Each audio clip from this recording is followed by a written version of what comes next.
quand leur langue vient à fourcher, certains journalistes aimeraient mieux ne pas être en direct. Si est certainement le cas de Pascal Praud, qui a commis une erreur de taille alors qu'il annonçait à un intervenant dans l'heure des pros du jeudi 16 juin. Le présentateur recevait Françoise Boulin, l'épouse de Thierry Roland, pour évoquer le spécialiste du foot français 10 ans après sa mort, en 2012. De quoi perturber la star de CNOO qui en annonçant l'invité du jour avait le nom de son ancien acolyte de téléfoot à l'esprit. On va recevoir Thierry Roland, lance-t-il. Une gaffe qu'aucun de ses collègues n'a relevée. L'animateur nantais était proche du commentateur sportif. Tous deux avaient officié dans Téléfoot en 1988 sur TF1.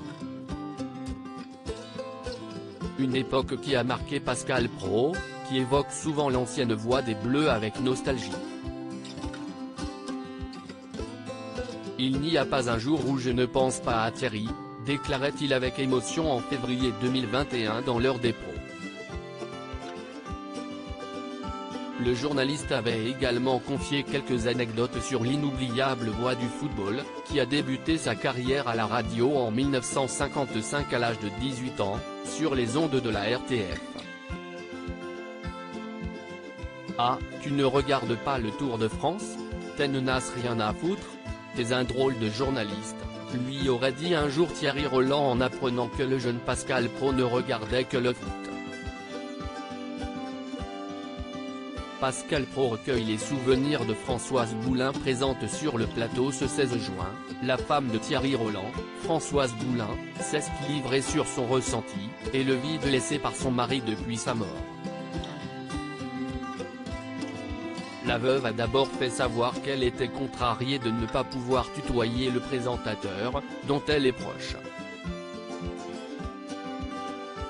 Et si Pascal Praud lui rappelle que Thierry Roland reste une personnalité historique du PAF, et qu'il est encore dans le cœur des Français, cette dernière précise surtout qu'il meublait son quotidien par sa forte présence et sa gouaille.